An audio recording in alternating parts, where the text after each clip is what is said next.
Welcome to the Judge Joseph Holt home. Today, you have the opportunity to walk where Judge Joseph Holt walked. President Abraham Lincoln's Judge Advocate General, the top lawyer for Lincoln and the United States Army. Judge Holt's home is the only home in America that represents the complete story of the Lincoln conspiracy trial. It's the only home that Judge Holt ever loved and called home. He said, "Arms." Recalling the words of Judge Holt, it's encouraging to know that behind every cloud, the sun still shineth, that if we're patient, every cloud shall see its light again. Today, the sun is shining brightly as the citizens of Breckinridge County and across the Commonwealth are now living the dream that is reality after years of continuous work of the most empowering project ever for a rural community to save a national treasure.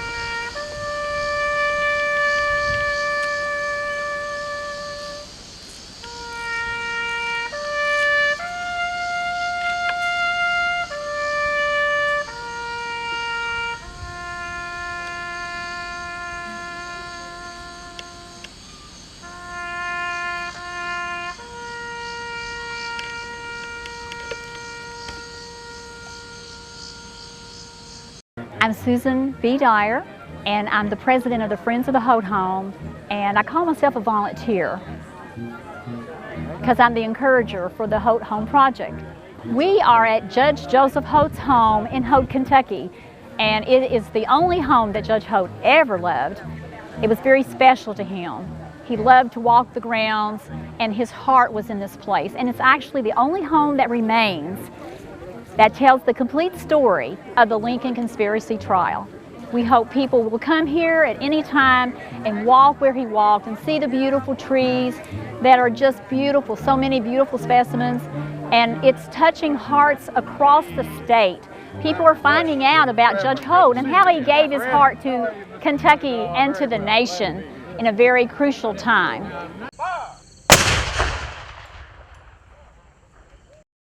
My name is Lieutenant General Dana Chipman, United States Army, and I was the 38th Judge Advocate General of the U.S. Army. I served in Washington, D.C. at the Pentagon from 2009 to 2013, and I'm currently a resident of Arlington, Virginia.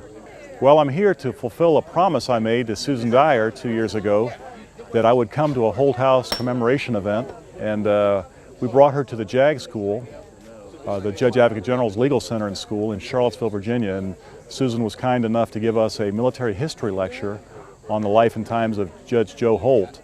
And so in response to that trip and at Susan's request, I agreed to come to Holt House with our regimental historian and archivist, Fred Bork, Colonel retired, to visit Holt House and to help lend some support to the cause of restoring this magnificent home. I'm Fred Bork. I'm a retired Army Judge Advocate, retired as a colonel, and now I'm a full-time historian for the Army's JAG Corps. I'm in Charlottesville, Virginia, and I'm here today for the Holt House festivities. Well, I'm here because it's a celebration of Joseph Holt, who was a Judge Advocate General of the Army, one of the most prominent because he was Abraham Lincoln's top lawyer in the Army. And Holt, in his day, was nationally famous as a lawyer, and that's why Lincoln chose him. Of course, Lincoln and Holt also both from Kentucky, and so we're here to celebrate this great event and raising funds for the house. I'm in Charlottesville, Virginia, because that's where the Army has its law school. It's co-located with the University of Virginia. And a couple of years ago, Susan Dyer came out and gave a speech at our law school about Joseph Holt and invited me at that time to return here. So I'm proud today to be back, to visit her, to see what she's doing. And I'm also here with the 38th Judge Advocate General of the Army, the first time in history that someone other than Holt, who's been a Judge Advocate General, has been here on the premises. I am a full-time historian. I'm also a lawyer. I spent 25 years as an Army lawyer, then went back to school and got a history degree, and now I'm a full-time military legal historian. Courts-martial, military commissions, that's my specialty.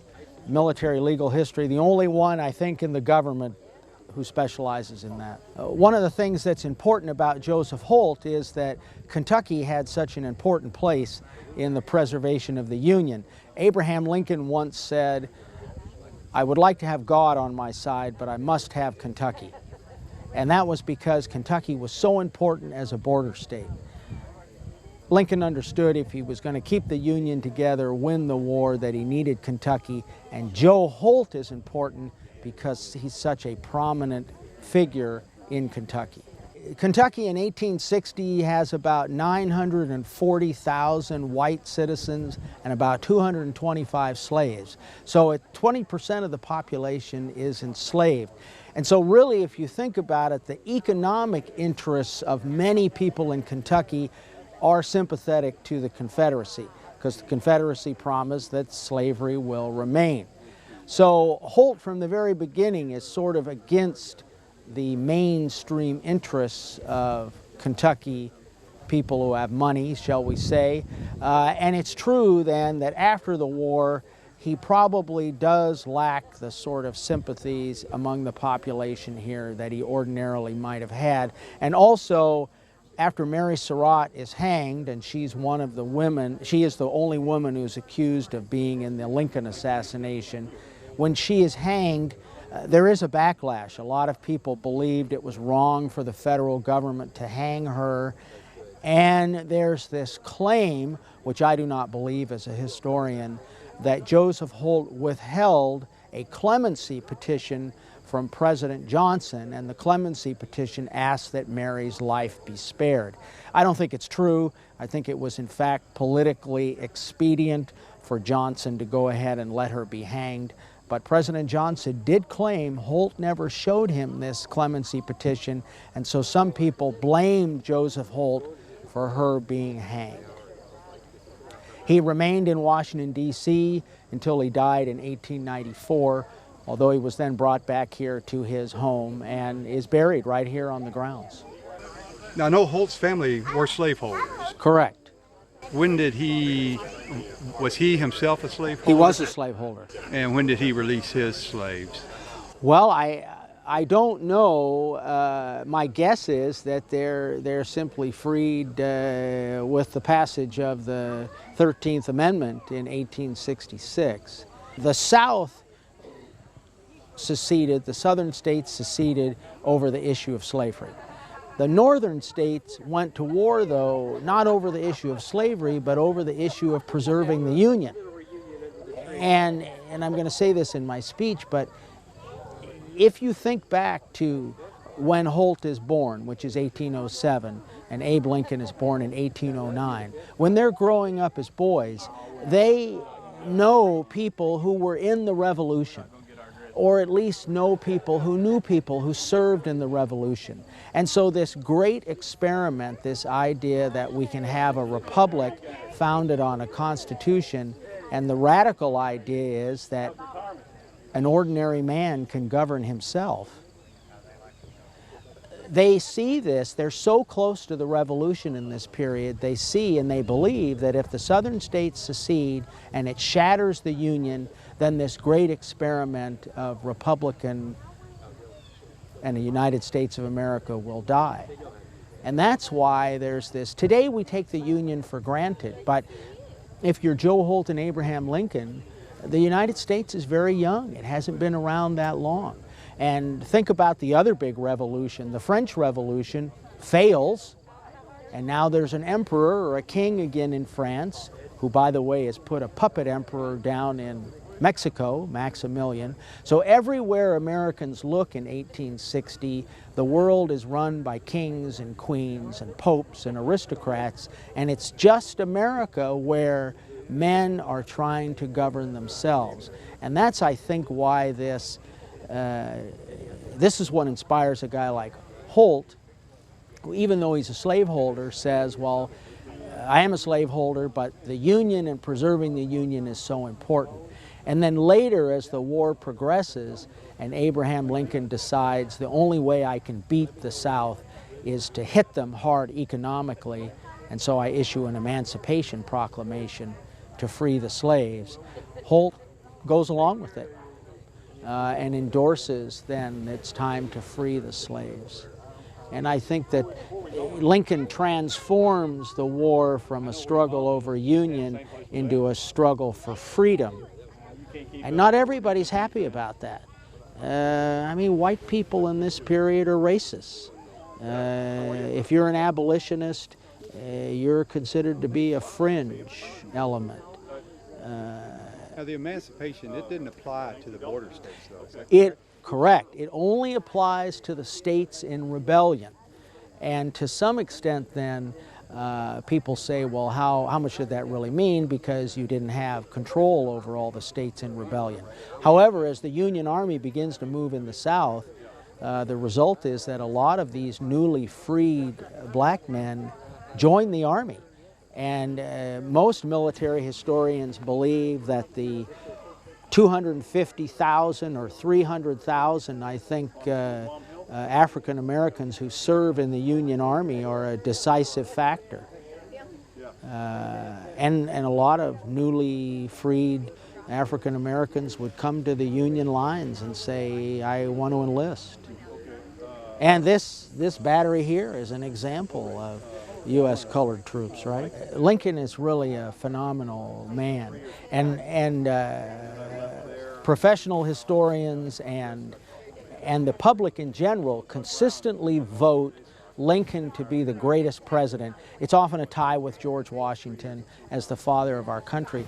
But here you have a man who grows up in the unbelievably modest circumstances, poverty really.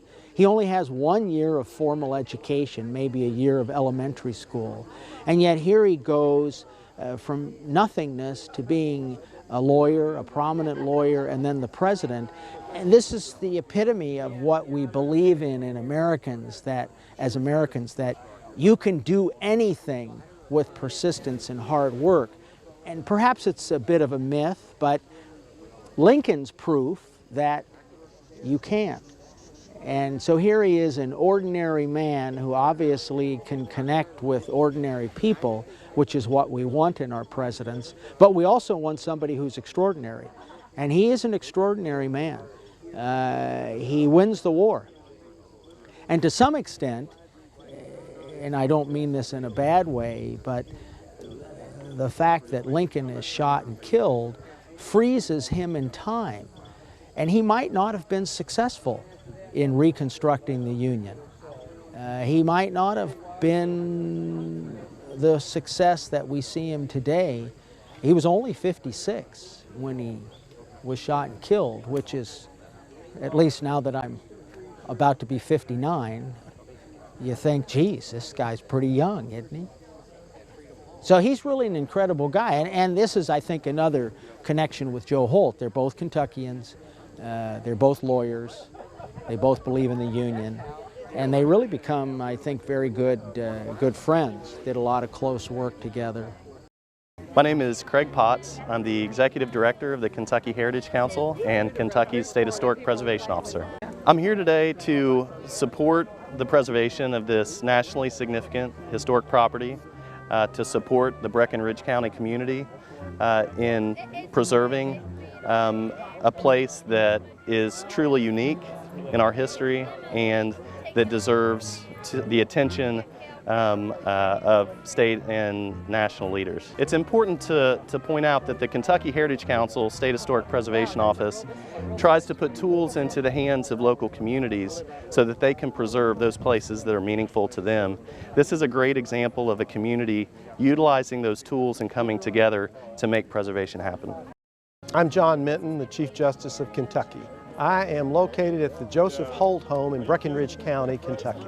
I have been invited to be a part of a commemorative event. They're beginning the restoration of this magnificent old home and a learning opportunity for all of us about the life and work of Joseph Holt, who was the first Judge Advocate General of the United States. You know, this is an opportunity, this day has been a great opportunity for me to learn about Joseph Holt and the contributions that he made toward the preserving the Union. He was Lincoln's man in Kentucky, and this has been a great chance for all of us to study Kentucky history and learn more about our past. Joseph Holt is an important part of Kentucky's history.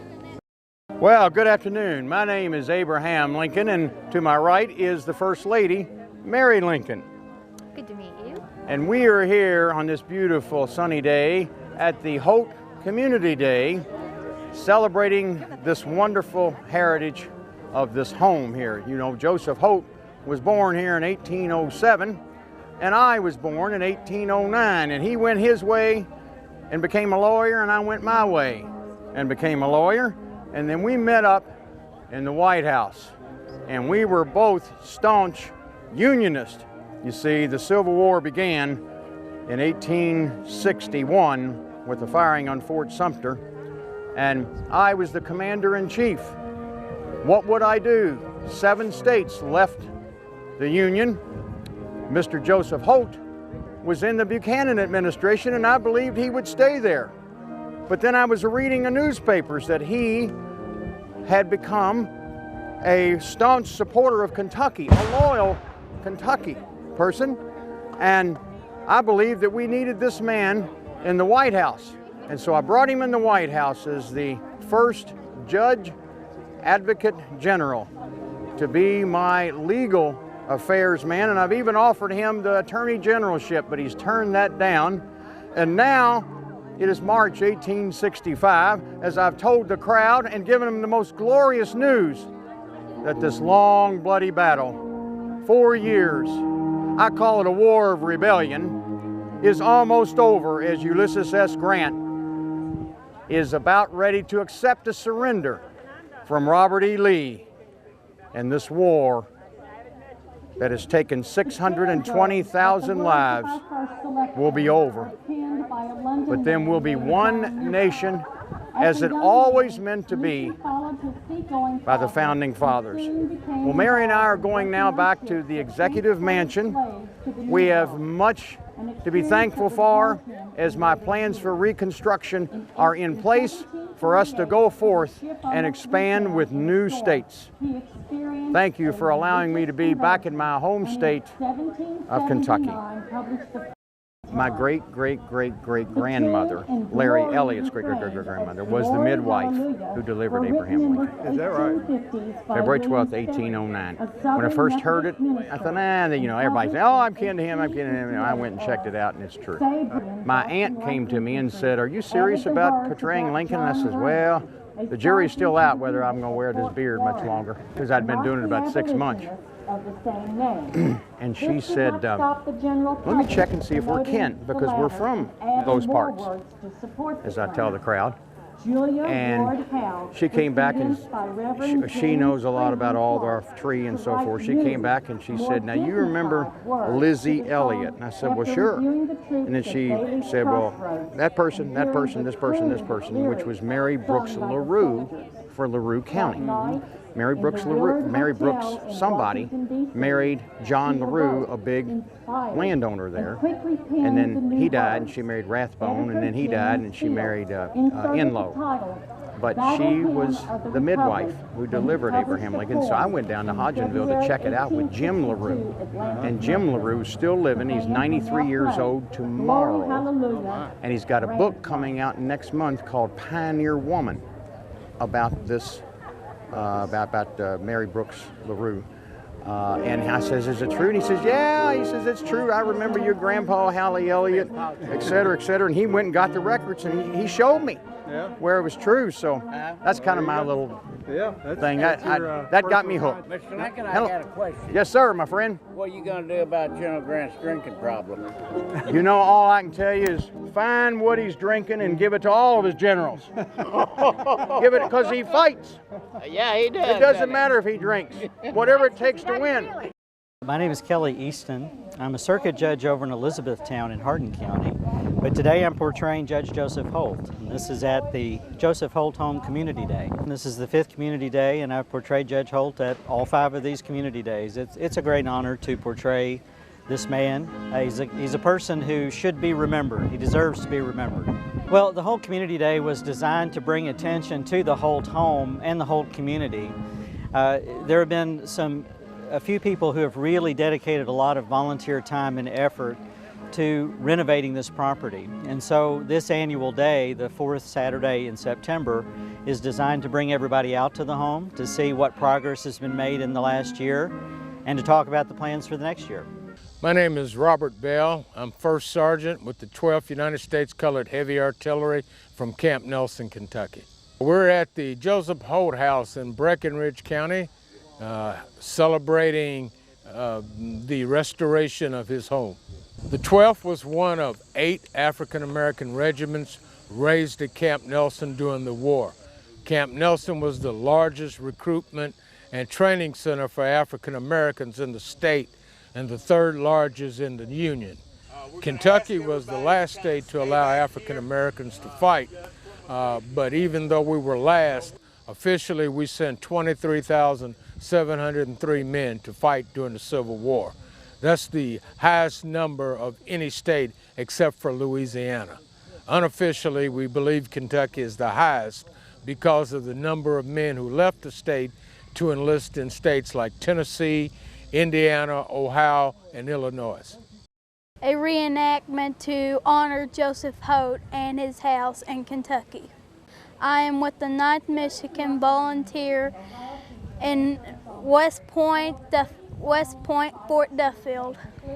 They were at Fort Duffield to defend West Point because there was steamboats going up and down through the train tracks and then through steamboats going up and down the Ohio. And it was also protecting the city of Louisville. He was a drummer boy from Michigan. I believe he ran away from home when he was about 10, and they gave him a uniform and they cut off it, gave it down to his size, and then they gave him a drum and he became part of it. It is a good honor to be just here and at any other reenactment because you just only get to do this once a year and it's just amazing.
1,000 yards.